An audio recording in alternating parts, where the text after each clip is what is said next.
Hey everybody, it's Bust with Battles with Bust number 14, jumping into another best of three gauntlet, and we're taking the same strategy with the same decks, well, modified decks, but the same core decks that we took in the last video. And if you're not familiar with our strategy and what we like to do, is there's kind of one of the big and most popular decks in the format is Yuumi Pantheon, and it's a really strange deck to try in combat. There's not a lot of decks in the format that are similar to it, and so if you want to, be strong against Yuumi Pantheon, you're looking to play a lot of just pure removal spells like Vengeance, things like Hush, whatever it takes to shut down that big unit. But then there aren't a lot of other just like go tall decks in the format, and so it's not like you're packing a bunch of hushes into your deck because it's really good against Yuumi Pantheon, and then it's really good against, I don't know, like Fiora Shen or something. And so we just banned this one. And that gets us in this kind of space to where it's like if you're looking at the archetypes here, the second column is the Yuumi Pantheon, and you can see Misfortune Quinn, which we'll be playing, is at a 34% win rate, and then Akshan Sivir directly below it is at a 32% win rate. Some of the most abysmal matchups in the game that we're just banning away. Now the next step to this thing is we're trying to play decks that kind of beat up on the control decks and beat up on the slower mid-rangey decks, if you will. And so the next most popular deck in the format is Darkness, and we're bringing a bunch of decks that are actually naturally good at beating Darkness. And so again, we're playing Misfortune Quinn, which is just under a 60% win rate on it. Akshan Sivir at a 60%. We'll be playing Taliyah Ziggs as well, which is something around like 40 or 54, 55% the last time that we did that. And so our deck is already pretty good at beating these. We don't need to do too much effort to be strong against the likes of Darkness. And then we're still pretty strong against decks like Bandle Tree or decks like Trundle Gnar. And so that is, kind of covered, and that lets us, kind of shape our decks to be ready to combat the aggro decks of the format. And so we have made some modifications to try and take advantage of that. Over in the Scouts, last week we were playing with the Radiant Guardian. I didn't feel like we ran into enough of just like the pure burn decks to make that worthwhile. Now that what's her name, Lulu, is making the appearance again, like the whatever. Let's discard a Flame Chompers aggro style deck. It may feel like we should be playing it again, but I did swap out the Radiant Guardian and Scouts for the second Island Navigator. Otherwise, everything here is completely the same. With Akshan Sivir, slight changes here. Last time we were playing 2 Fleet Feather Trackers, 2 Treasure Seekers. I did add in the 3rd Fleet Feather Tracker. It feels really bad when you're playing like the combos of like the full Bright Steel Protectors to leave the Fleet Feather Trackers at home. So we added the additional one in there. To make the room for these things, we did cut a Radiant Guardian, but we added in another Vicaran Bruiser while we were at it, and then we took out the Rite of Negation. And so the changes for the previous one were -1 Radiant, -1 Rite of Negation, +1 Fleet Feather Tracker, +1 Vicaran Bruiser, and then we didn't change anything with Taliyah Ziggs. I've been pretty happy with this. The differing kind of thing that you see from a lot of the Taliyah Ziggs decks that you might not be familiar with are, I love Ancient Preparations. I see a lot of decks that just don't play this whatsoever. I've been super, super happy with it just in terms of having an early play, having something that Taliyah can copy, something that helps us get our Ziggs flipped a little bit quicker.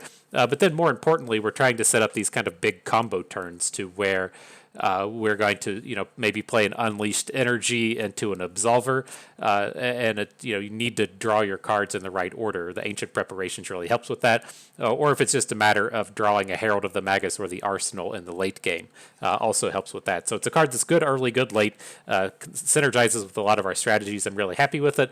The typical place we see to make room for this is with Pokestick. We're not playing Pokestick here. I found that I wasn't amped with it. There was not too many situations where I actually wanted to cast it, and then the majority of the time I just wanted Shaped Stone. And so playing 0 Pokesticks, 1 Shaped Stone, and then the 3 Ancient Preparations are the kind of differences you might see from your standard Taliyah Ziggs decks. And so, man, this is getting tough as well. My regulars know we do have to go and turn something premium. Looking at our Scouts deck, the only thing left were champions and Cythria. Looking at Akshan Sivir, the only thing left was champions, and so we're gonna have to kind of line ourselves up with these less meta decks so that we can keep having stuff to turn premium. Well, we could always turn it premium. It's just a matter of paying the price for it. But here, Unleashed Energy in our deck. It's a common, the only common that we had across all 3 decks left to turn premium, and this is going to be big. I can tell that we're going to come out and do some winning with that today. And so, let's jump on in. Akshan Sivir, you've been selected. Taliyah Ziggs, right on board, and the Suppressor Scouts. Boom. I'm ready for it. Okay. So yeah, we prime gloried this one last week, and then we also we prime gloried the one before. We were playing Scouts, we were playing Akshan Sivir, but with that one we played one other slightly different archetype. Okay, I'm not super familiar with what the no champion deck is. I've seen it turn up in terms of showing up on meta reports, but I'm not super familiar with what it has been. But I have had like a fair number of struggles with the Swain decks, and so we'll just go ahead and take that one out. This is what we'll see in most of these matchups. Almost everybody just bans Scouts. Oh, here, let's start with Akshan Sivir.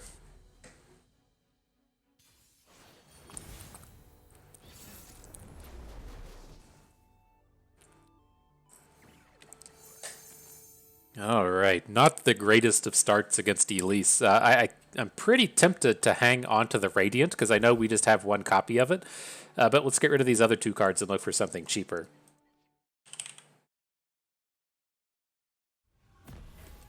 Well, we certainly found something cheaper. It was just not a unit. The Petrosite Broadwing feels good. That was a nice addition to our hand here.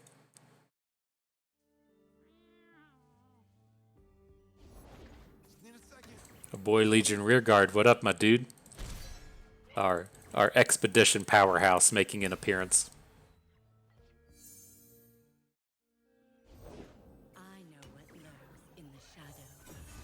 All right, so Elise is going to get to boom. A little unfortunate, but we can try and take her down next turn. I'm going to let the Spiderling through. I don't really want to have to play a Shapestone next turn onto the Broadwing.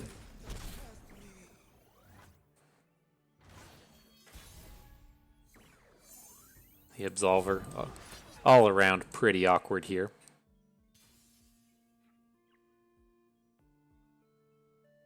Can play some cards. We got some cards. We can play cards too. we don't have fuck all to do in terms otherwise. So, do we want to double shape stone here? I'm pretty okay with it.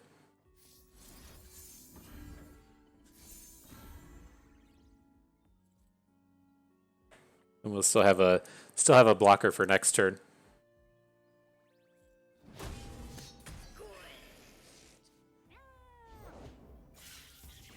Okay. So this is the turn that's kind of worrisome. I would like to get into our next one with a couple of mana, which we did, so that we can do the Waking Sands plus Radiant Guardian. Otherwise, it's just going to be a matter of what units he brings to the table. Like, we could just go for it now, not block with the Broadwing, then hook with the Broadwing next turn and follow up with Radiant. I think I'm kind of okay with that. Let's just go ahead and do this. Let's go ahead and take down the Elise. He's tapped out. This will keep him from generating a dude, and then leave us in a little bit better spot. So we can come in and just take 5, fall to 12. That feels pretty safe.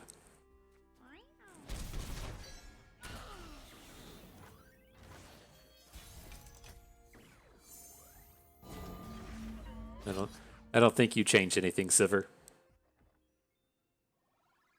Is he gonna Vile Feast us? Nox and Fervor. Fuck. That's the appropriate reaction.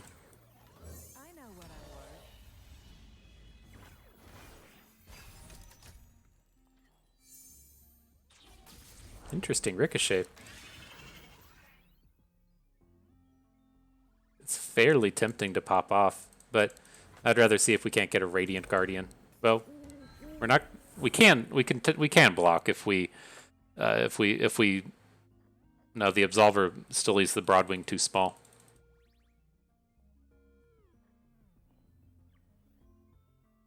Now, if we like Ricochet and he still has a unit left, how do we feel about that? We just have to give up our Sivir. I guess it's okay. I'm more interested in the Radiant Guardian than the Sivir at this point. Squeeze them butt cheeks. Did we get him? You still got the horror. Dealt with worse. Okay.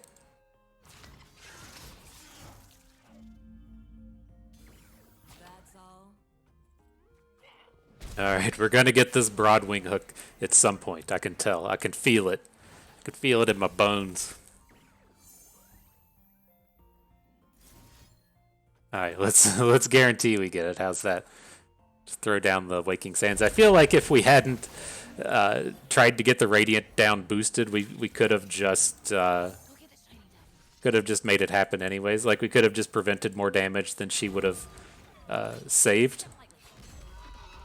But she should definitely just take this game out of reach.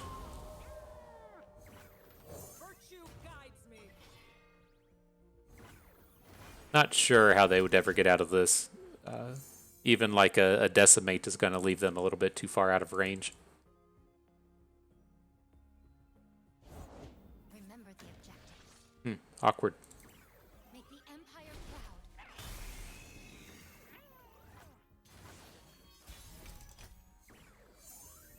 proud. Alright, so here we can die to Decimate, and so he's already played one Noxus Blast. That would be the other one that would be pretty problematic for us. I think we can just do this, though. Let's just go ahead and lead in with the Sharp Sight and see what happens. We should have presented lethal. Oh, are you kidding me? Okay. And so, I mean, we could have done it differently, right? We definitely tried to set up a lot of turns to where we could to where we could get that that Radiant boosted, and then it just didn't come together, and so it was a little unfortunate there. But I mean, I think with that first turn, if we had we been able to get the Broadwing.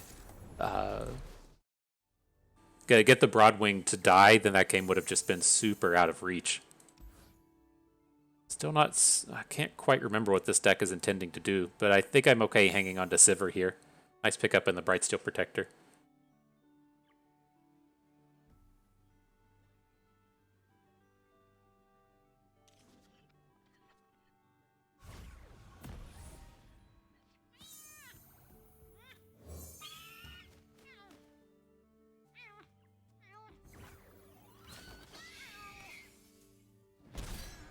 All right.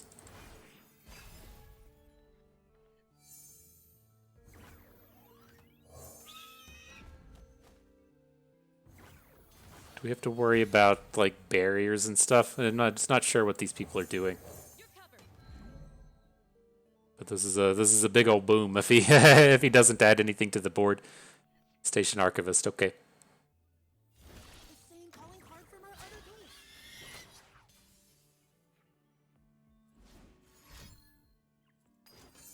Sure.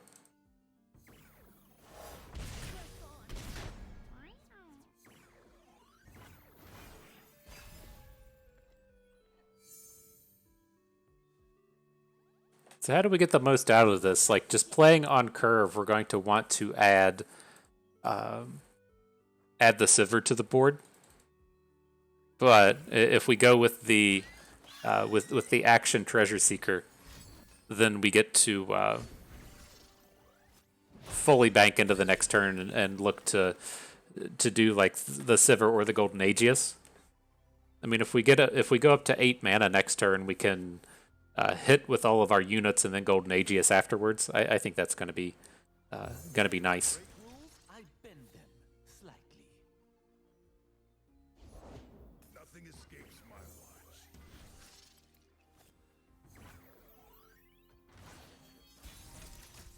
All right, it goes up to 8. Here comes the Sivir. It's just waiting to be found. Let's do some booming.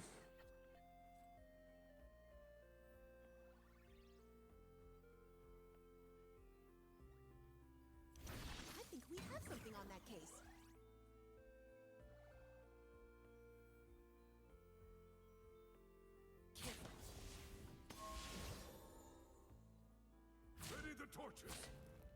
Okay. What kind of shenanigans do we have here? A Mystic Shot onto Akshan? Sure. All the Mystic Shots coming at us.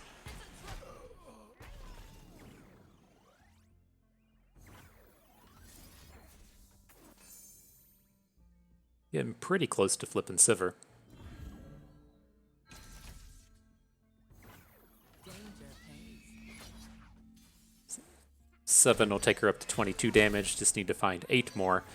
A little bit short of a Concerted Strike getting the flip 4, but we could Petricite Broadwing and get there sort of closely when we just picked up the Absolver. That gets us... we can set up these things to where we just get her to like 30 damage. And kind of like the middle of the attacks, and then potentially get a kill with her. We're going to have to Fleet Feather Tracker this, or we're going to have to Concerted Strike this bird, though. I think it's okay if he sends it back to us.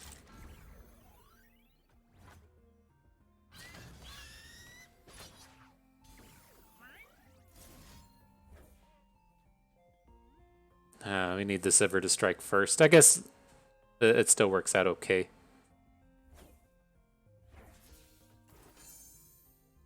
I wanted to get the full damages in here. Well, we can make an Absolver play next turn. I just don't think it's going to be enough to be extremely relevant. We have 8 mana. We can do the Broadwing, the Waking Sands, and the Absolver. We can use the Broadwing to get up to the 30 damage. And then we would have 5, 7, 8 with the level up plus 5, like 13 Overwhelm. That might be enough. I think it's okay if we have to give it a turn, but this should be strong. I'm still not exactly sure what this deck is trying to do. Draw all their Mystic Shots is apparently part of the game plan.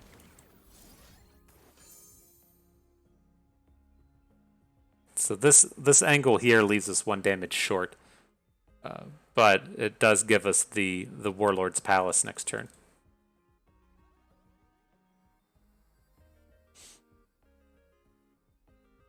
Is it? Let's see.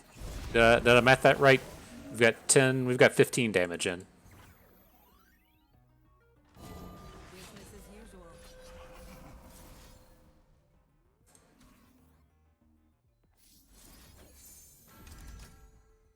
All right, that's lethal, so we can stop there for the moment.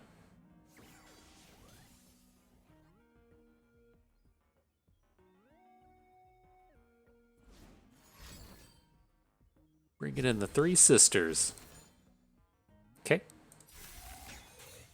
Oh shit! I guess that's good. I was counting on our Sivir to be flipped when we were making that Absolver play. Glad we didn't completely run through that. Okay. Well, not 2020's best work, but we might still be close enough to get there. All right, we still won. It was a little sloppy, but good enough to get there at the end of the day. Another victory to fill the cup. All right. Move on to the game 3.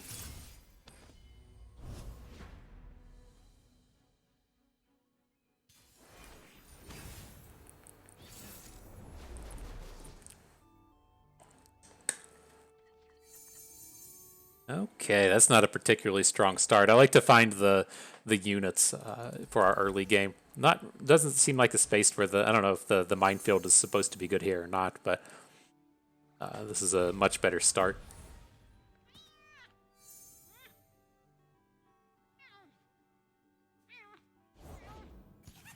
Oh, is he playing the Poros?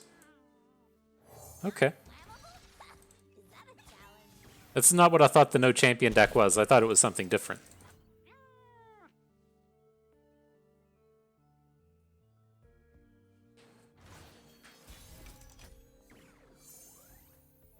Sun's beneath me and winds behind me. Took me forever to figure this out. I haven't played against the Poros deck in ages. It's been a long ass time since since I've played against Poros.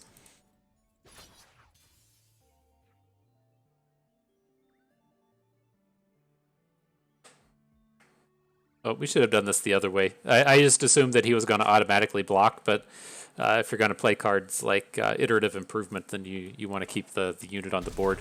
So we lost our slightly bigger unit when we shouldn't have.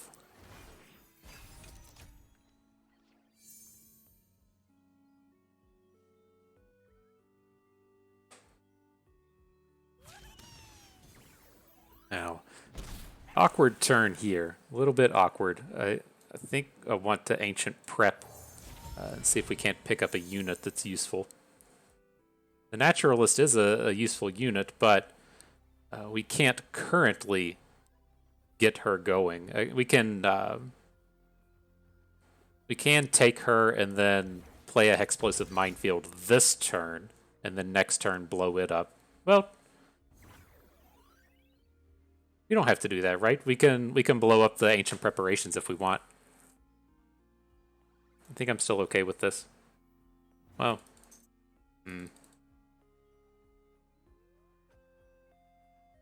let's skip over that.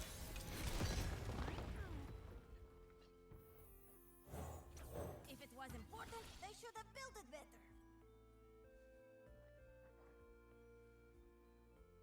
And we're close to getting the flipped Taliyah. We don't have the Absolver to give her the bonuses, though.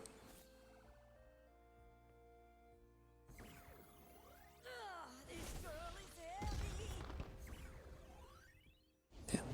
Follow along, little ones. I got an idea. What have Poros done to you? Okay. Drop him to 10.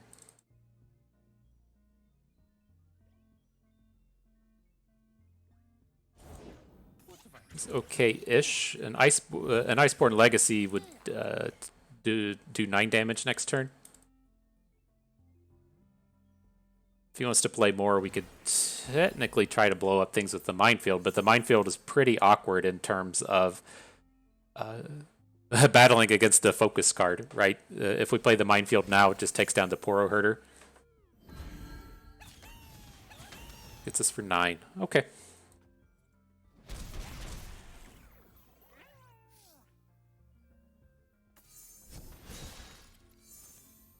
Double Unleashed Energy. That's a lot of surprise damage if we had all the mana for it, but it's not going to be enough to close it. Distance means so little when family means so much. I will weave my own path. But maybe something cool will happen here. we get a lot of unnecessary blocks or something.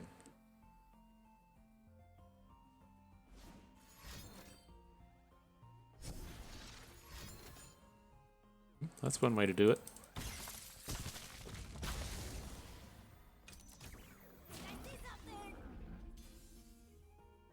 You've gone and spoke them. Drop that block. You can bring a little block out here. Alright. So we might be able to pop off some Hexplosive Minefields to get ourselves out of this. I don't suspect it's gonna happen. Yeah, you have to make some kind of really weird sequence to not just come in and take us down, but okay, this one's done. Man, it's unfortunate losing to that guy. I'm really not a huge fan of the bro's name.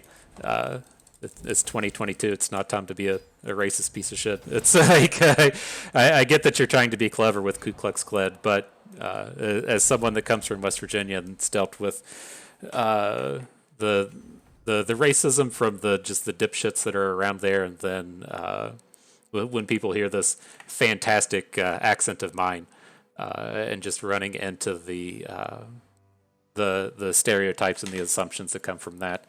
It's also kind of frustrating, and so see someone running around with the name Ku Klux Klan. I get it. You probably made it when you were like 13, and it was funny at the time, but I think it's time to move on from such names. At any rate, I'm usually pretty okay with Aurelion Soul running around. The Lurkers deck is okay. All of our decks are like reasonably matched up against it. I think like Taliyah, Ziggs, and Akshan Sivir seem to a little bit better. I think the scouts are kind of even to slightly unfavored. So I think I'm just going to ban the Gnar. That seems like a reasonable place to give us some troubles. He lets us bring the scouts. All right.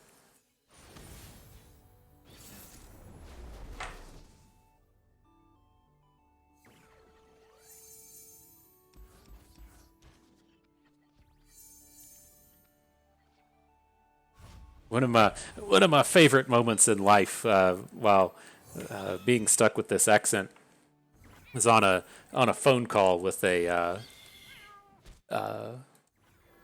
client from work, and they immediately just thought I was a dumb shit because I talk like this, and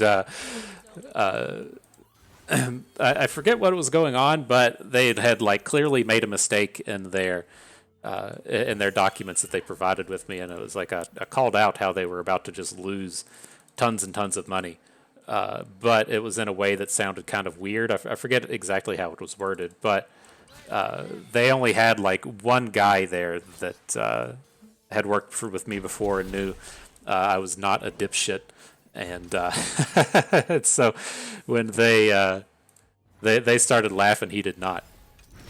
And we shut down their dipshittery quickly once we informed them how much money they were about to lose. And it all turned out kind of nice for me. But at any rate, moving on and back to the game.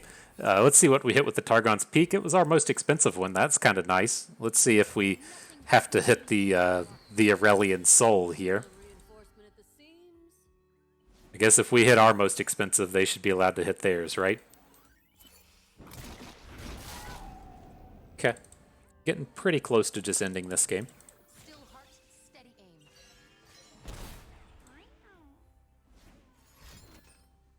Okay. What do we have to fade? You gotta squeeze them butt cheeks a little bit once you're up here playing against the playing against the Targon's Peak. We faded 2 AoEs and made it this far. I think we might be okay. Our Golden Aegis is ready to pop now. How bad is that? We get to keep our Misfortune. Okay. And it doesn't hit champions, so we're fine. Looking for trouble? It found you.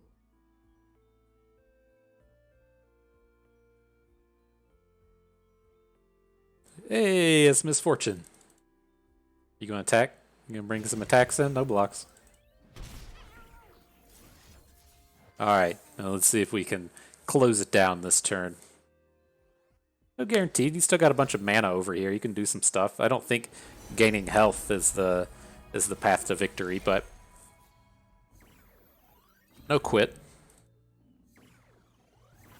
Just like hunting thresher geese. All right. The scouts takes him down. That's a scary deck to have to play against. He had tons of AoEs. I didn't even take the moment to like bitch about the faces of the old ones. But I was pretty certain that we were running against some kind of AoE there early, and held back just a little bit.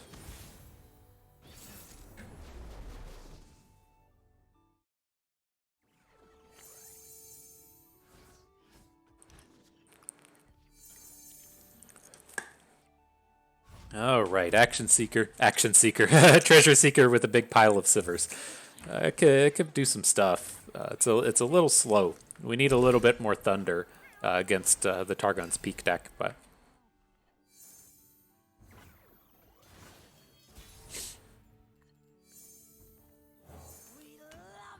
Gotta get a meal for Renekton. We just bringing? Okay. I mean, it's like he doesn't have the avalanche. He would have avalanched if he had it.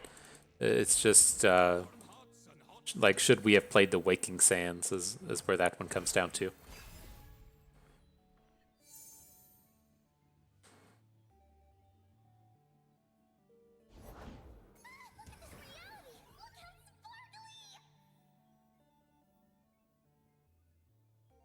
You've got a problem, I've got a price.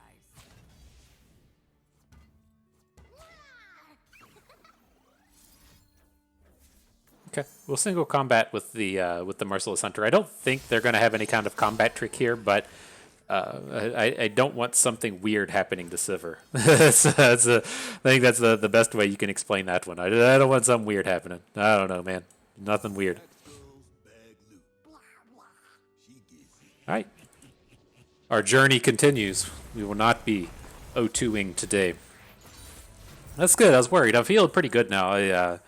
I've been running Ethernet cable through our house, and you get started on these projects, and it's like you don't think it's going to be that big of a project, but it's like I've done enough projects now to know that it's going to be a big fucking project, and I've really started getting the grind in now. But I've done the challenging part of the running the cables. Like one was super easy because I don't know, there was just like no floor. It was weird as fuck to me, but it was like I drilled into the drywall and I started like jamming the fish tape down just to see like what I was getting myself into, and it just like ran into insulation, and I was like, that's weird. And so then it was like I got a fish rod and just started like jamming that down there, and it started hitting something like super deep. Like you're expecting there to be like a 2x4 like a foot down. It just wasn't there. And so I was like, huh, well, that's weird. This looks like it just goes straight into the garage, just a fucking void. And so that was easy. Then the other one was way more challenging. I had to, I don't think the wife is going to kill me over this one, but it was like behind the wall, but it's like on a weird overhang. And so I kind of found where the cable stuff was going to go. And I was like, I was going to have to drill through the wall. And then there was like 2 feet of overhang that I was going to have to drill through from the garage to get through a second board. And I was like, fuck this. I'm never going to do this right. So I just drilled through the floor.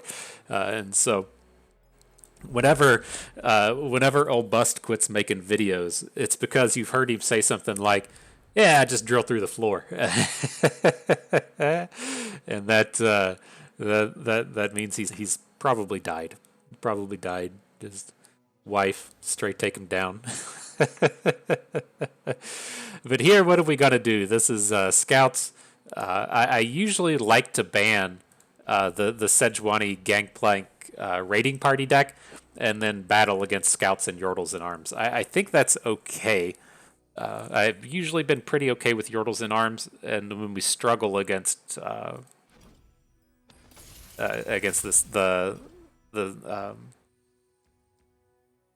Gangplank on occasion. I don't know. Maybe we should just ban scouts when that comes up, but I was curious if he was going to ban the scouts, and then we were going to get the opportunity to just play a mirror match. I feel pretty decent in the face of a mirror, but reasonable enough start. All right, let's predict him. Landmark. List of out. Perfect. Not amped about this like double Preservarium kind of start, but otherwise this looks good.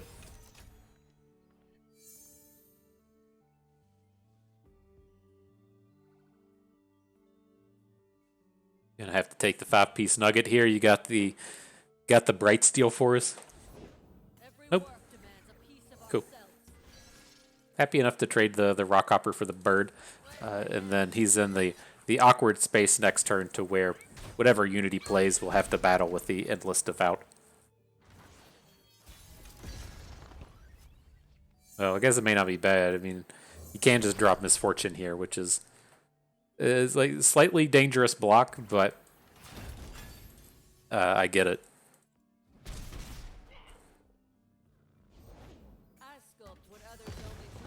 Okay.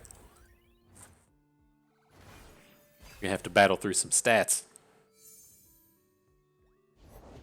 No prey. Alright, so let's see if we can do this without fucking it up, okay? So, if we add the Preservarium, we're going to have 3 units on the board. Next turn, we're going to play Taliyah, that's 4, and then the copy is 5. So we should be able to play 2 this turn. Right? Now, do we want to predict and then play the Preservarium, or do we want to draw whatever we predict? Let's draw what we predict.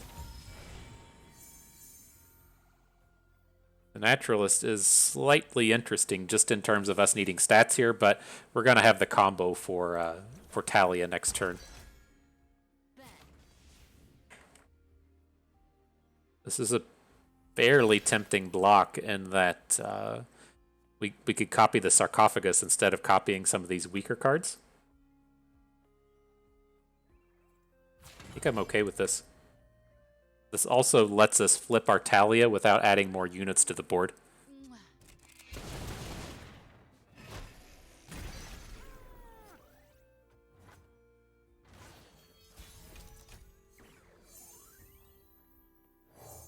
Point the way, and I'll make the way. Alright, so we're not quite ready for an Absolver kill. We're going to have to wait until next turn to do that. But this should be a pretty healthy chunk of damage. I ought to show you the sights of Bilgewater. The sights are fine. The smells, on the other hand. Okay, we'll get the hook. I don't want him putting Quinn in front of Taliyah.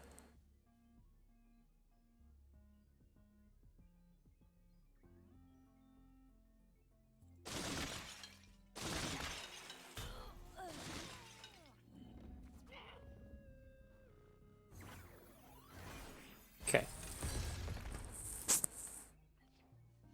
So reasonable enough board. A little awkward in terms of what we can actually put down here, but I think we're okay. Unleashed Energy's cool. Might give us a surprise blocker here if we want. It's a very good block in front of the Island Navigator.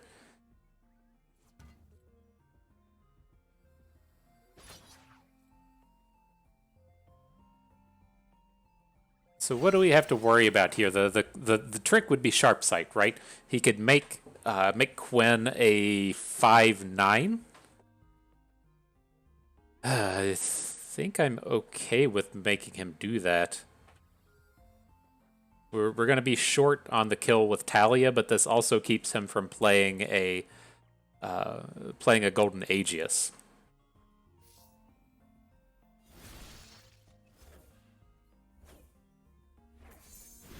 Then we'll have to be like a little careful here. I don't want to lose Taliyah. I think this should be good. We're going to see a Sharp Sight come onto Quinn. He's going to lose the Island Navigator, and we have a pretty powerful board still. He can move the Quinn Bird hook onto our 5/3, which is kind of meh, but I think the big thing with this turn is getting around the Golden Aegis. Oh shit, he's got the Misfortune down. That's slightly awkward. Deals a little more damage than I was expecting, but we're still okay. We don't currently have to burn an Absolver on the Valor, but we do get wrecked by Golden Aegis now. Might have been too greedy blocking with Taliyah.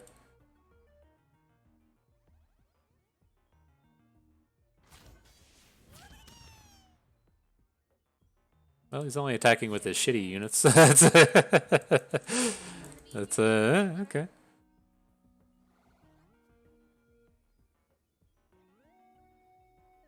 I wonder if he goes for a Misfortune flip this turn. If he makes this attack, like this is going to tick her up to 3. That looks to be the angle. Right, so now he's going to Golden Aegis and get the Misfortune to flip. Yep, we're fucked. Mm-hmm.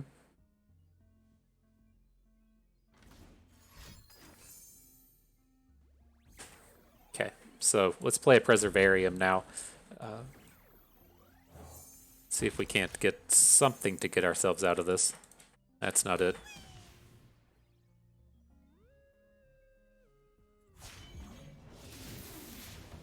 That's Captain Fortune. Don't think we can do this. Holy shit, are you serious? That's one way to get out of it. Drop a little cupcake on that one.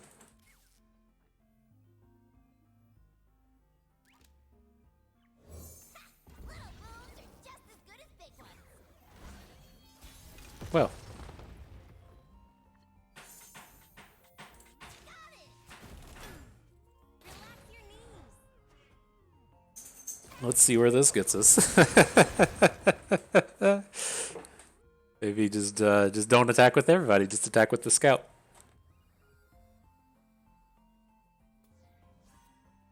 Stay still.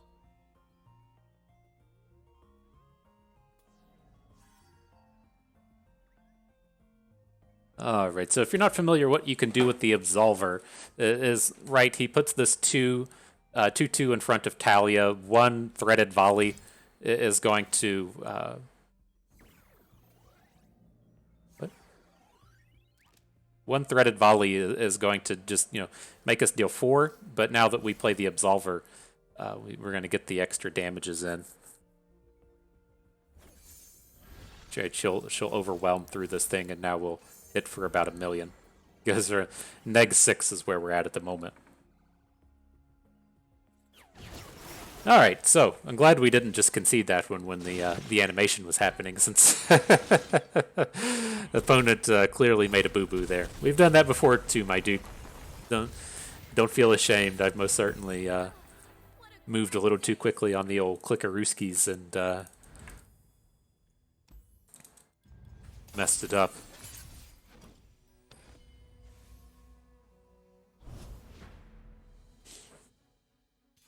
All right, man. Fucking 2 cats in a row. It's like one cat come in here and took a dump, and then the other one just immediately come in here and took a dump.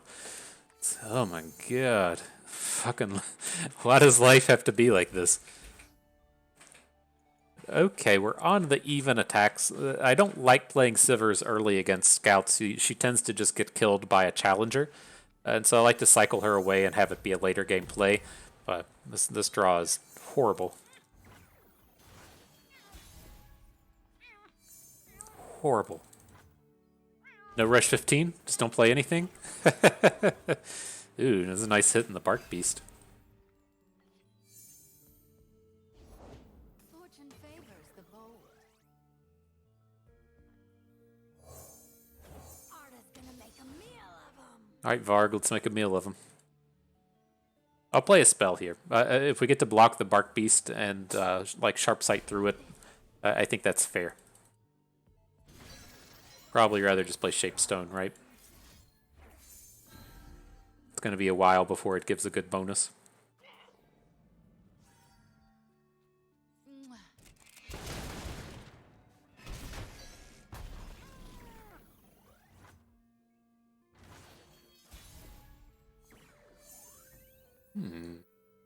This is a Sivir I can get behind, though. I know what Get a nice quick attack challenge out here.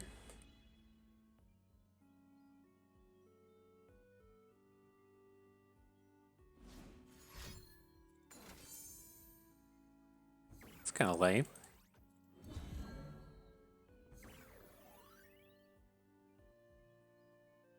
Do we ever still want to attack? I mean, probably not.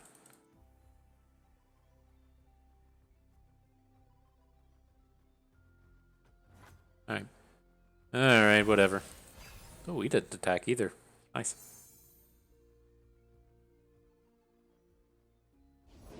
I sculpt what others don't. So are we going to find ourselves ever wanting to play the Golden Aegis this turn? I think we might. I think we're looking pretty powerful here, especially if he just like plays another unit right now. We can just take 3. This isn't a big deal. Love ya.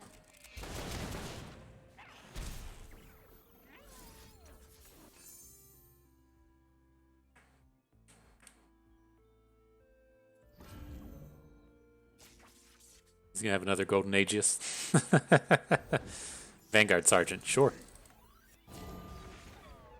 Nope, not misfortune. Get out of here. Wrong one. It's a living. That's right. Run! Oh, I thought we were going to win this combat against the Vanguard Sergeant. This was bad. I did I did a little miscalculation on that one. Nobody's played perfect today. It's okay. It's okay. We're having fun. Where's Sivir at? 17. She's got quite a ways to go. We love it when they We'll soak up another quick attack challenge if we can, though. Demacian needs heroes. All right, we can kill Quinn now. We've been making these less than optimal attacks with the merciless hunters. Maybe he'll say, "This bust guy doesn't know how to add. Let me do throw a block in front of the merciless hunter." Let me do, please. Sharp sight onto Quinn Bird. Cool. Big turn for us. Quinn Bird dies, Quinn dies. Quick attack challenge takes down the Sergeant. Sivir is like super close to flipping. Well, even closer than super close. She totally did it. Good space to be in. Then we're going to have 7 mana next turn. I feel like we shouldn't play the Preservarium. Let's just save it up. See what we draw. And then we can just play it this turn if we need to. I want to save the... I kind of want to save the Concerted Strike. It's like, of course, we would like to could just like kill Quinn. But if he has something weird to try and kill our Sivir, I want to be able to react appropriately. It's 2. Interesting.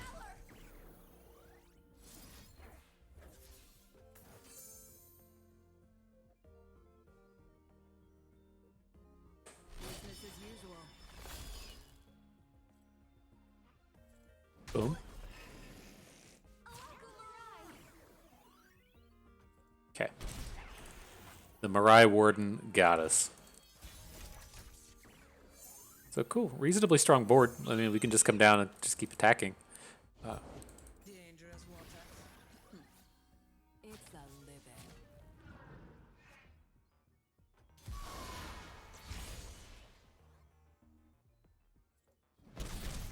Takes him to 10. A Demacian soldier is worth 10 foes. So, I mean, we're like 100% going to get hit by a 4 Demacia next turn, but do we want to go ahead and Concerted Strike something? I think we do. I don't want to deal with this dumb Island Navigator.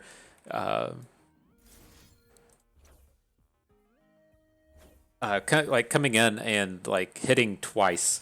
It's just, let's spend the mana now so we aren't just like super overbanking next turn. We get to draw an extra card with the Preservarium, so hopefully we don't have to worry about it. The flight will just send itself away.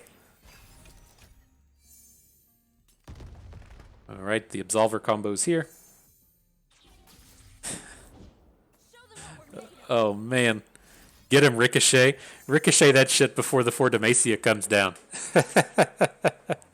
I believe in you. I believe in you. Boom these 1-healthers. If we hit everything once, then we nail them, right? I'm pointing at the screen. It's tough to see, but that's the fair way, right? Oh shit! But what?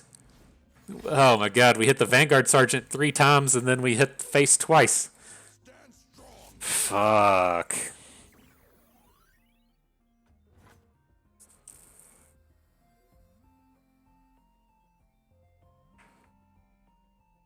So what I'm thinking now, he's gonna he may not make the scout attack. If he makes the scout attack, it's actually kind of decent for us because we get to put a big block in front of the flight. It's like it's not going to matter in those terms. We can. Oh god, we got to take 12 if we just take the hits from the 2 smalls. Fuck. And then we can only get Sivir up to 6. Brutal, brutal. I was. Damn. This pay by the hour.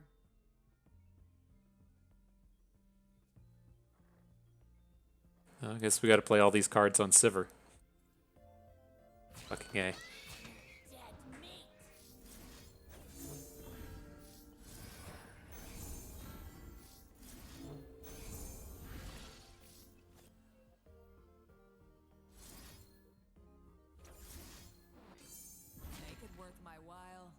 At least kill another unit while we're at it.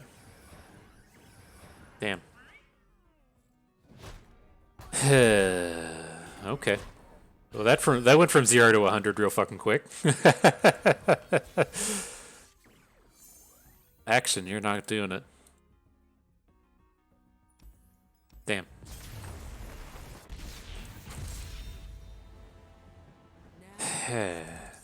So you failed us, Ricochet. If the Ricochet had just hit one of those units, then we would have been able to take that one down easily. We could have just blocked one fearsome with the Merciless Hunter, blocked Cytherea with the 2/1, and then the next turn we would have the +8 damage to attach to Sivir.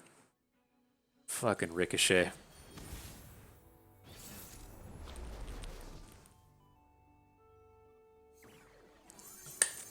There's a good hand. No. I'll get rid of Sharpsight here. If you're not familiar, this isn't actually a Teemo deck. Fuck. They just play Teemo because he counts as built over. That makes the Yordles and Arms level up quicker. Okay. We can do it. I believe in us.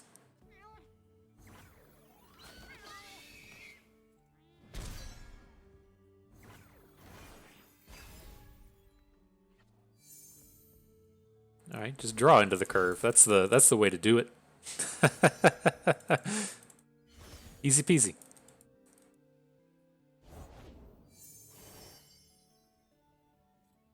The telescope was already in hand. Okay, that's not what he generated with the Fae thing.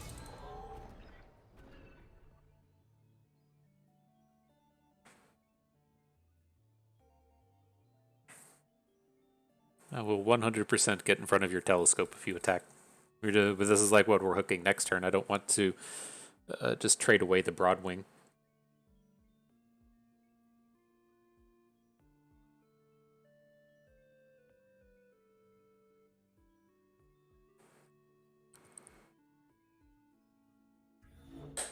I can't tell looking at OBS. This is the real lesson from Bust today. Is you all grow older. I have an older crowd that watches these videos anyways, but you get into the home ownership thing, then you have to start fixing shit. And so the most important piece of equipment I've found up to this point should run you between $4 and $7, and it's a headlamp.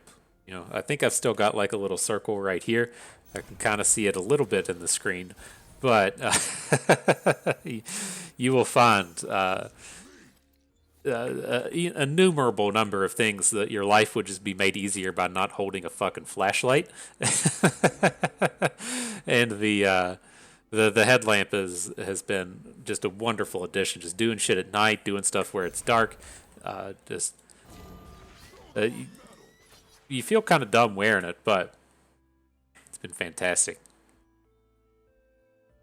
For it, our garage has like 1.5 light bulbs in it.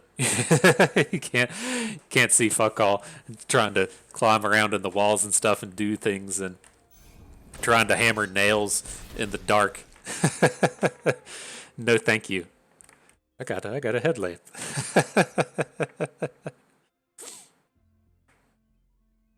Can't tell if this guy's here or not or what's happening. It seems like he's doing stuff. He didn't completely disconnect, but he's taken forever, and his decisions, the little timer thing starting to run down, might be having connectivity issues.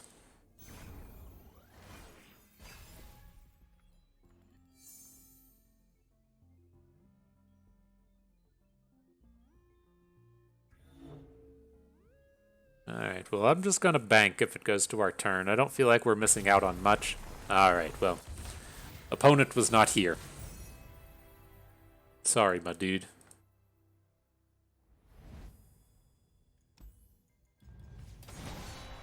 Victory. So yeah, I got to watch the Batman. I went and watched that one day or two ago. It was good. Coming in here, this is a little interesting. I'm not super worried about the Teemo deck. This one does actually play Teemo.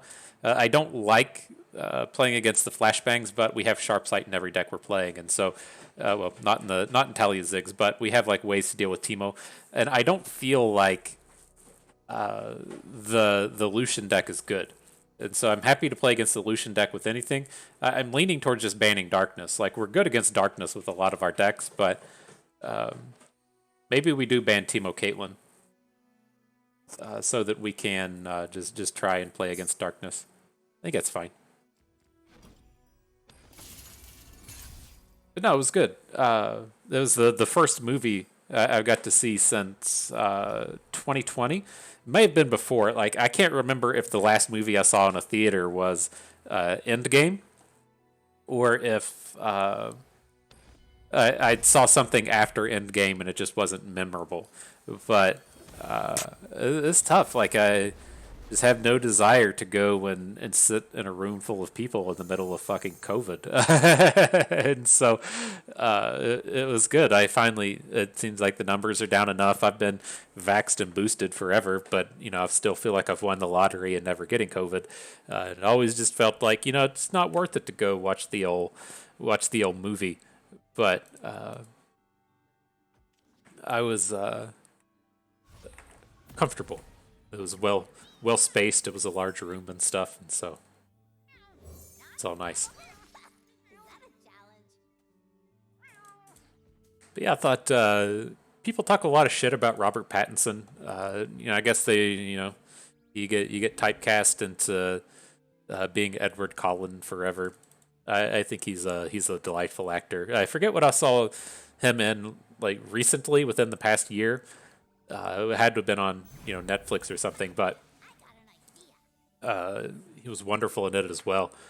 I don't even hate Twilight, man. I've seen all the Twilights. I've seen some of them multiple times.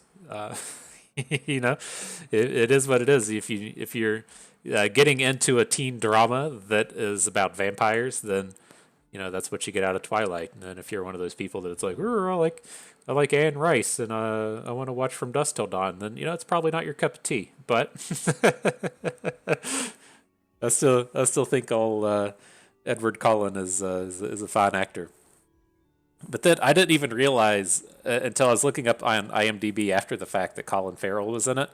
No idea who he was in the movie. But then John Turturro was in it. Love John Turturro. He was a wonderful character in one of my most influential movies of all time, Rounders. And then there was also another opponent not here. It was also one of my cat's namesakes in it. If you see the kitties on the screen, we have 3 cats. One of them never gets on the screen. One of them is the all black one, and then one of them is the black and white one. Here, like, this guy doesn't appear to be here, but let's just go ahead and pick up Taliyah. We won't play the other landmark because I want to draw her. But there's the all black one, and then there's the black and white one. Hey, opponent's here now. And the black and white one is like the mom cat, and then the all black one is her son. And her son shares the name Bernard. That Jeffrey Wright, his character in Westworld, was Bernard. And was enjoying that at the time. Picked up the kitty. Said, "You need a name. I like these regal names. You sound like a really intelligent cat. So we'll name you Bernard." He's not intelligent. He's fucking dumb. That's a function of his mom, though. His mom is the dumbest cat I've ever encountered. He's a little bit smarter than her. Trained him good, and my other cat taught him to be a cat real good, but man, his mom is fucking dumb.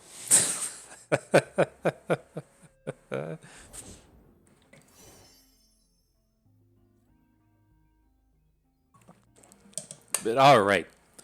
Let's see here. He seems to be back. Not too much going on here. We're going to make this curve to where we'll play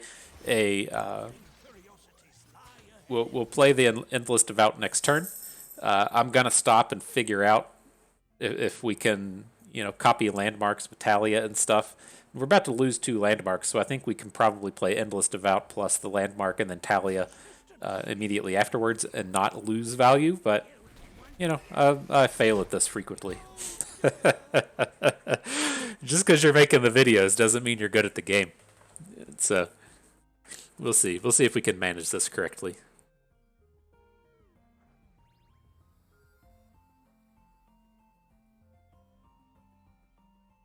Yeah, the Batman, it was good. I didn't like the music in it. I don't know. I don't know if that's a weird criticism or not, but it felt like they didn't do it right. I don't know.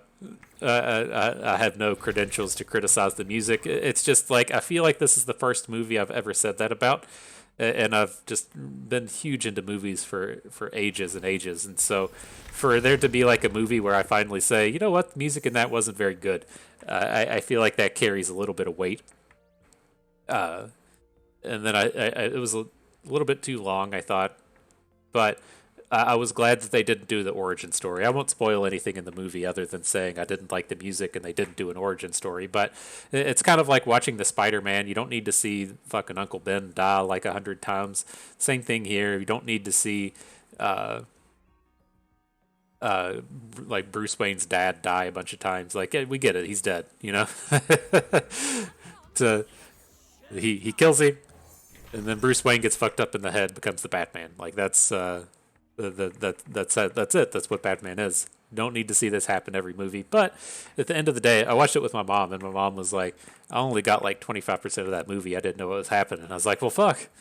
Apparently that's why they put the origin story in every movie. And so I guess there is a reason why they do that over and over and over again. All right, this is kind of interesting. I'm going to go with the Absolver here over Ziggs. I think we're getting pretty close to just ending the game. Yeah, come on, bud. Come on, bud. We were talking about you. No, you don't want to hang out? All right. I don't think we're going to be able to ace him with the Absolver. Maybe we do just take Ziggs. Come on, bud. We were talking about you. Here he is. Here he is. Here's Bernard. He was the one we were talking about. He's the all black one, named after the Westworld character. You are a delightful kitty. So here, what do we do? I want to get the Endless Devout on the board, so I think I'm going to do this. I'm going to play Rockhopper. It's going to give us another landmark. We'll see what he plays into it. Plays Senna. Bold. That's a bold play. Huh. All right. Well, I guess we'll switch to Ziggs. Trust me, I know what I'm doing. Yeah, it's just so brutal if you have a combat trick. I wonder how many Sennas he has. Like, this feels kind of like the throwaway Senna, and we're going to see another one coming.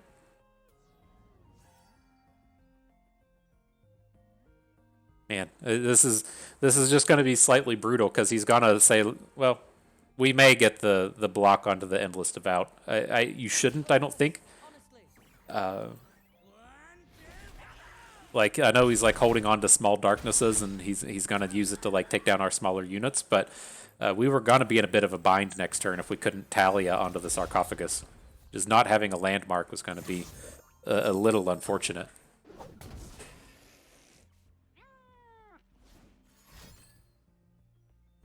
Okay.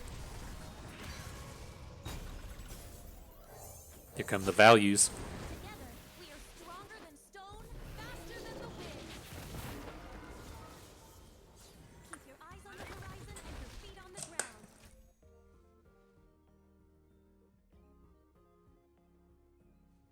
Need that Absolver now. Pokey stick, sure. Alright, so where are we going to open? If we open, we hit for 6. Well, a little different now. We played another unit. But it's like if we don't, we open ourselves up to seeing like our opponent play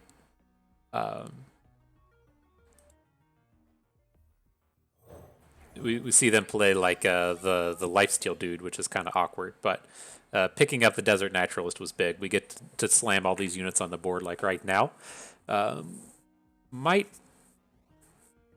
well, we'll have to see how he sequences. I would like to play the Preservarium before we attack so that we can see if we pick up a Absolver or a Shapestone or even a that thing that lets you sacrifice a unit. That would all be well and good. There's the reason we saw the Senna just get thrown away. I forget that the people play the Rekindler these days.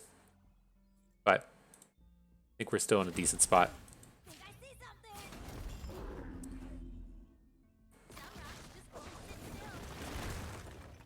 But no, it would have been a good space to pick up one of those combat tricks. So if he's like, Herder, here's the darkness, I'm going to kill your 2/2. We get to replace it with the Preservarium. That's a pretty reasonable deal. Such naivete. Okay.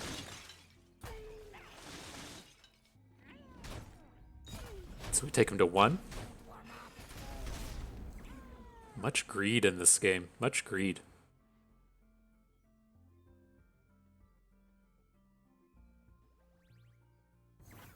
This is that space to where you're like, pokey stick. Okay. Well, if we get to hit with Ziggs, it's big. This is the space to where it's really awkward for us if they end up playing that the lifesteal unit. We can at least take it down in combat, but him getting to jump up to 5 is kind of meh. It's like we should get to full board though. We can play Flipped Ziggs and Desert Naturalist. That might be a way just to ace him this turn if we drop the Ziggs and then blow up the landmark. What's his darkness at? 3? 2? Wow, he hasn't boosted it once this game. Got a little distracted. I was talking about Batman and shit. Alright, there's the Ixtali Sentinel. Sure. Check this animation, bruh. I wonder if he was planning on attacking. Like if he just doesn't attack now. We kill him with Ziggs if he doesn't attack.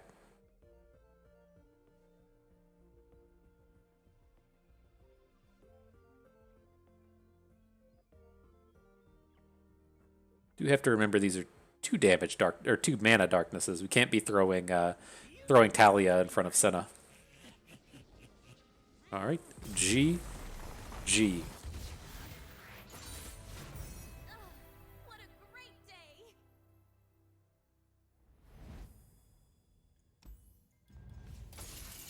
There we at. All right, Akshan Sivir.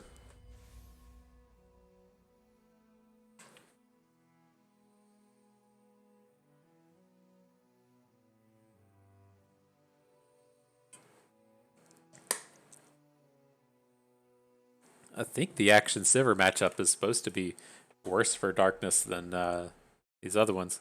How does darkness supposed to hold up against these, right? Let's see. Trying to look. It's the one on the top row here. It's a 41 against Scouts. It's a 39 against Akshan Sivir. I'd have to pull up the other thing to see where Taliyah Ziggs stands. I'm pretty sure Taliyah Ziggs is a more positive match. Alright, he brings the Lucian.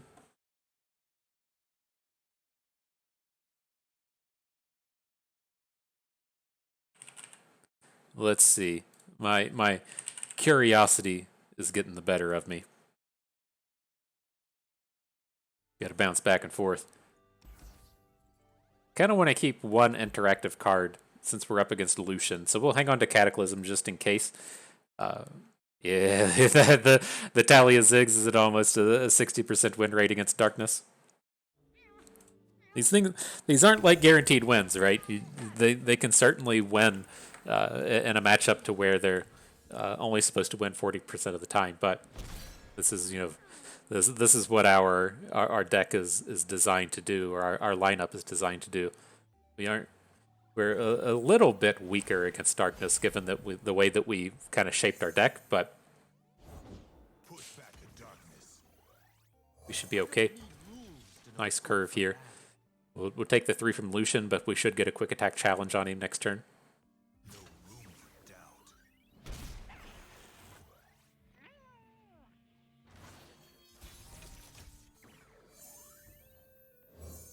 Arda's gonna make a meal of 'em. Yeah, Varg.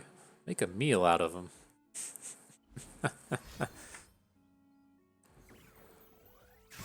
All right, so are we going to get sharp-sighted? I think it's okay if we do. We can still take down Lucian later if we need to. Beautiful, beautiful. Love me a good quick attack challenge.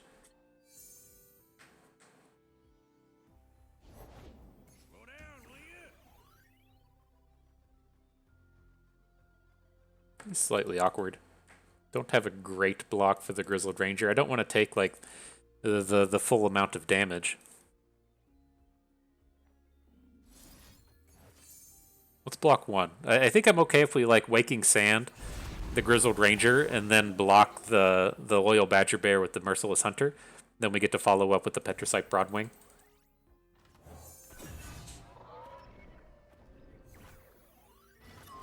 Okay.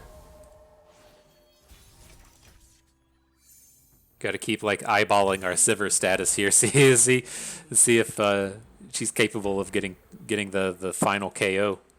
Vaults of Helia, Jesus. Quick hands make quick work. 22. We don't have 22 on board. All right, I calculated. So we're definitely killing this thing. You can block whatever else you want. That's okay. He will get to... Oh, he would be downgrading to Loyal Badger Bear, right? He wants to vaults off the 4 and pick up a 5. This is going to drop him to a 3.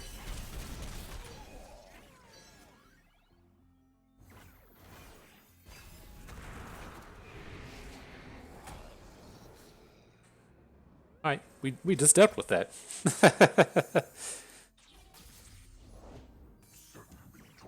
Hecarim. We don't have great answers to Hecarim, but he's not going to lethal us this turn. Do we want to... How much of this do we want to do?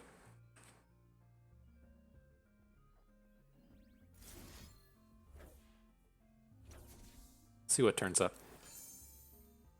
Can play like a grappling hook if it comes down to it. I don't think this is going to... Well, we probably should have just played this on Sivir. I was considering it as like this will flip our action, right? It's one strike and one target. Whereas if we'd done it with Sivir, she could have grappling hooked somewhere else. It's like now the grappling hook's not going to do anything. What are we waiting on? Do something, game.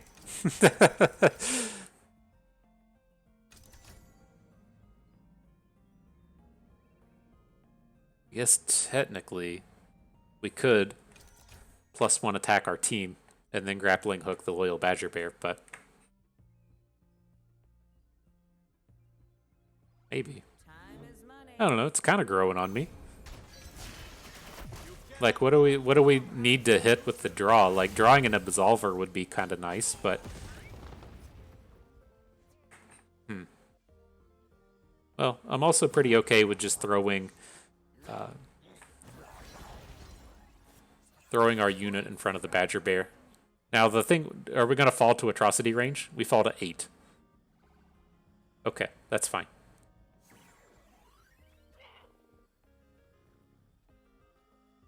I don't exactly know what they play. We could block some of the smaller stuff. Maybe we should have.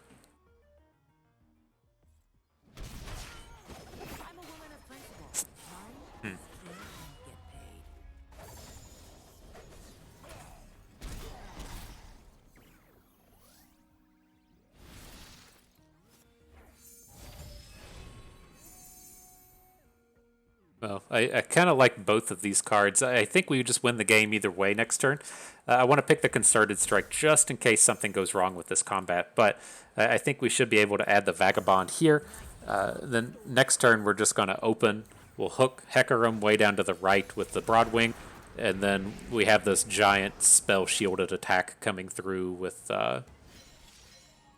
Really? I didn't think this thing ate champions.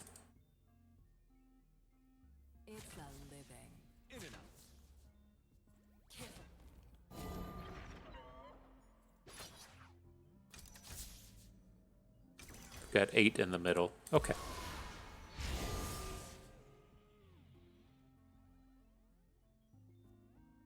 We should have attacked with Sivir further to the right, though.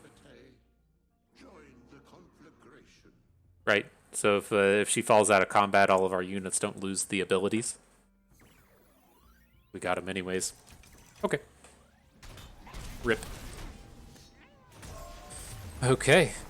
If memory serves, we've just made our way to the final battle. The real treasure is friendship. The real treasure is friendship? Oh, Sivir. That is adorable. I dig it. We could be friends. Okay, let's get in there, though. Okay, so I'm going to ban this Lulu Fizz. I don't exactly know about these matchups, but and the kind of pulling this up, I'm pretty sure Lulu Fizz has strong matchups against both Misfortune and Akshan Sivir. Yeah, I don't think Ezreal Caitlyn does. Who's this? Ezreal Caitlyn. Oh, Ezreal Caitlyn is good against both Misfortune and Akshan Sivir. Ugh.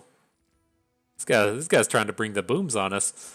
I think I still just want to get rid of the Lulu deck, and then we'll let them play. It's like I'm curious if we can't just beat Taliyah Ziggs twice, right? That's one of the weaknesses to bringing lineups like this, and that we can't potentially just beat this deck twice. I haven't seen Taliyah Ziggs out here in ages. I don't know, or not Taliyah Ziggs. That's what we're playing. No, the Taliyah Lysandra. How do we clear this?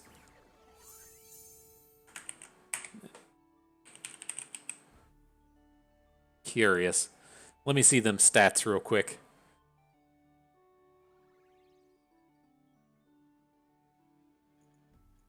Ooh, that is not a good hand. The Hexplosive Minefield can be kind of okay, but I don't think that's the space we want to be in here. Where's this at? Oh, the Taliyah Ziggs is wonderful against scouts. This guy's got us boomed. We're gonna have to put in some work today. I've never tried this chemical before. All right, first strike.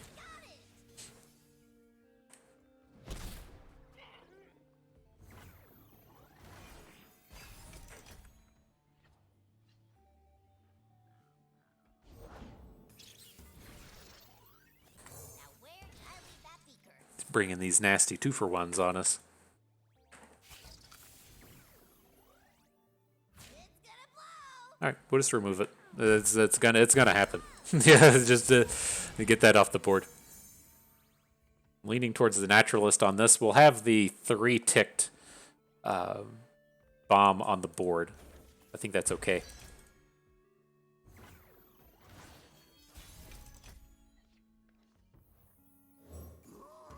What does that thing do?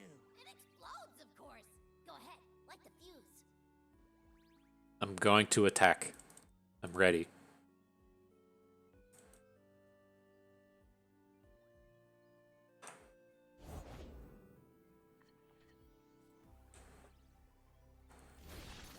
It's kind of problematic. Man, this is going to be brutal if he just picked up a Ravenous Flock, but I think we gotta get our attacks in while we can.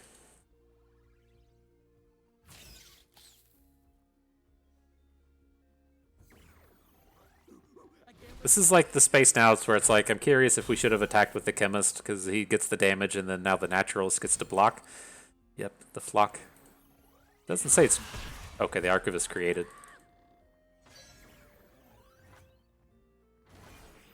I guess we can just take down the Archivist with the Absolver, but it's not ideal.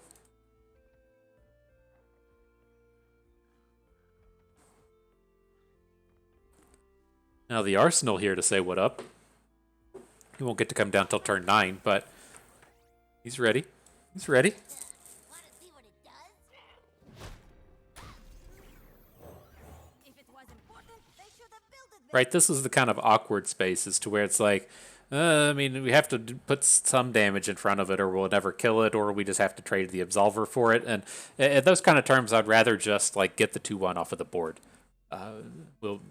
We'll get a trade with it later. We'll save our good spell. Sure. We don't have to worry about these flashbang traps blowing up our 1 health unit. It's okay.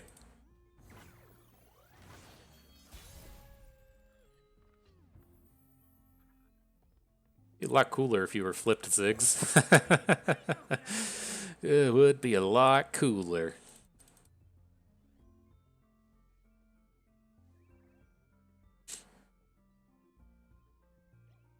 Ooh, I'm so hungry. I did all that work today. I'm gonna go. I don't know what fast cash Mexican places you all have where you're at, but I always preferred Qdoba. Qdoba is way better than Chipotle. They got that delightful queso, and then for whatever reason, like all the quesos, all the Qdobas in Kansas City just like closed down. No fucking idea why, but they're gone.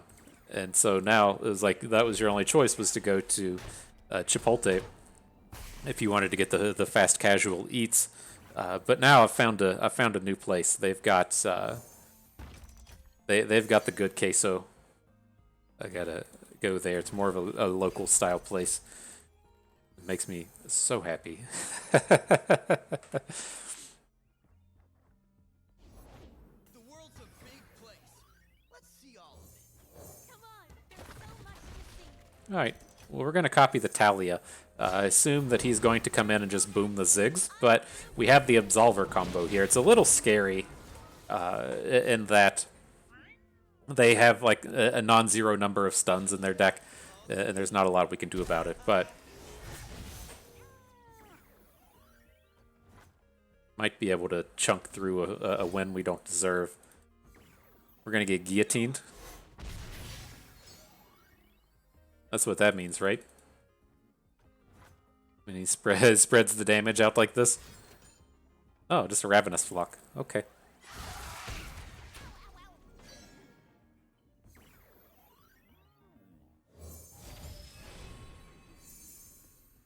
I don't really want any of this. I don't want the bouncing bomb, but we should probably take Ziggs just in that once he kills ours, it's nice to have another one. He's going to do some booming next turn if he doesn't kill him now, though. It's kind of interesting he took down the Taliyah and left the Ziggs because we got the 2 landmarks on board that are about to blow up. He has to have a removal here. I don't think he would just kill the Taliyah if he didn't have something for Ziggs.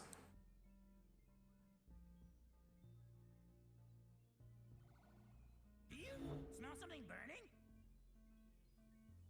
Oh man, I'm getting so hungry. I've been thinking about it now. I've been losing all this weight for the new year, so I really keep those cheat days cut back, but I feel like after 7 hours of pulling cable, I deserve it this time. I deserve it. Powder, matches, let her rip! Alright, there's the Ziggs flip. Boom. Drew some cards. Nice. Think I see something. Okay. I think these people, they don't play Nox and Guillotine, they play Scorched Earth, right? That's the one to worry about.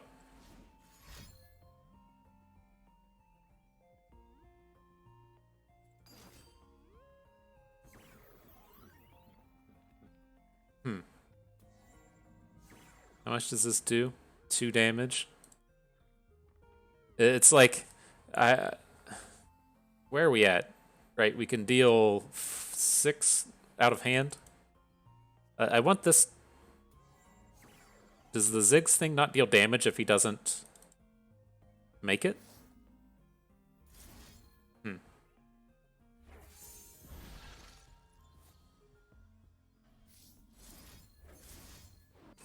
Not a huge fan of this. I was leaning more towards just like putting the 1 damage onto the Desert Naturalist, playing Unraveled Earth in combat, and then trying to kill him with the flipped Ziggs.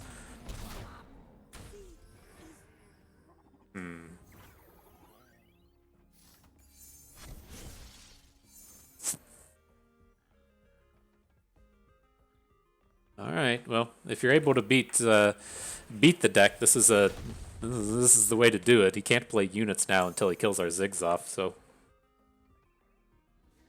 all right, we won a game. Whoop, whoop, whoop.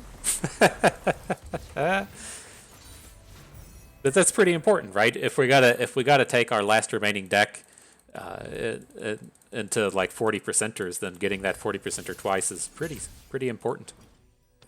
Bring in the scouts.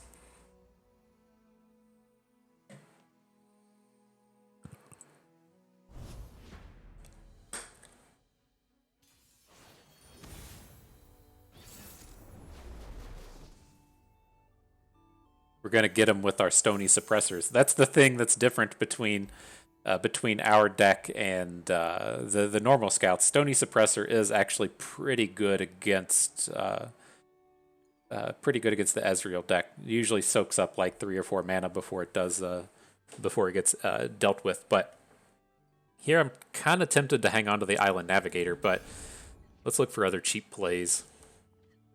It's just like a lot of stats you get out of that thing.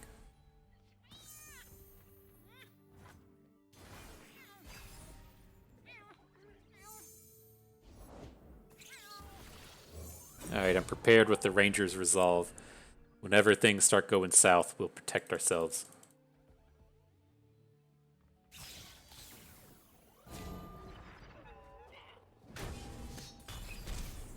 Okay, we're lined up here. Now we got the misfortune to pick on the 1 health unit.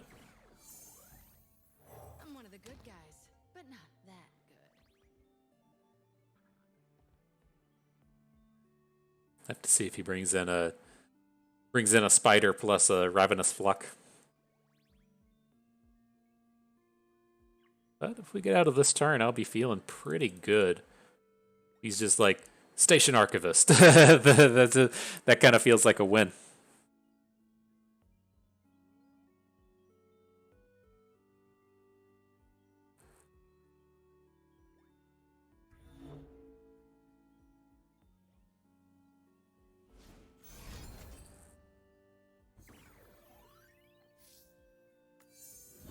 Nah, man. Nah.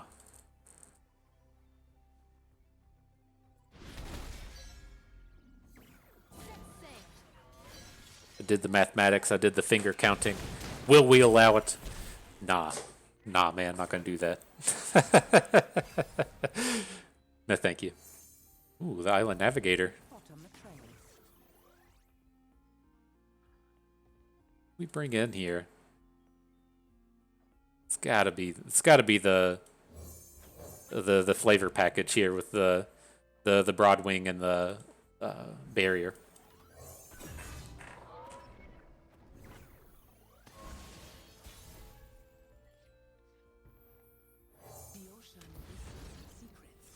What was that? Oh, made a bunch of symbols. Like, what the fuck is happening? This is fine. I think we'll probably lose our misfortune this turn, but he's gonna have to make a big investment in taking her down. And so I think this is good.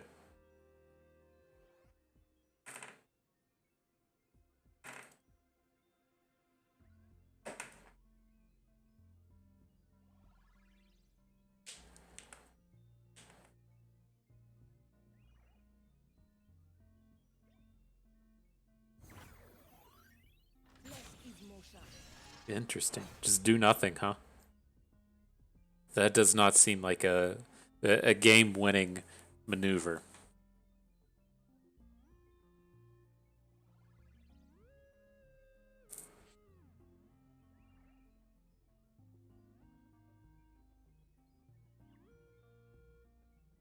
Certainly bringing the heat in.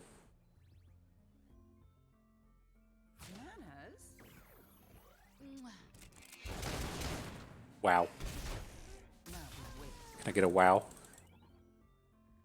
It's like he plays a unit and then we just win the game. Right? Is that how this goes? How much do we deal if... Right, 3, 6, 9, 10, 11, 12? Yeah, a little bit short.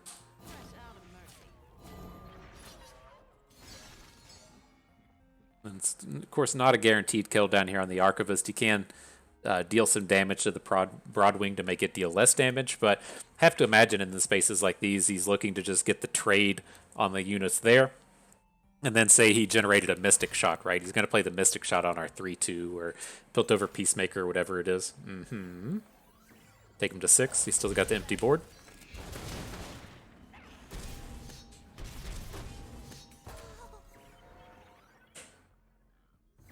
I like it.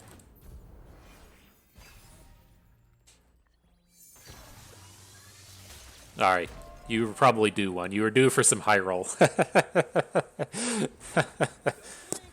you'll miss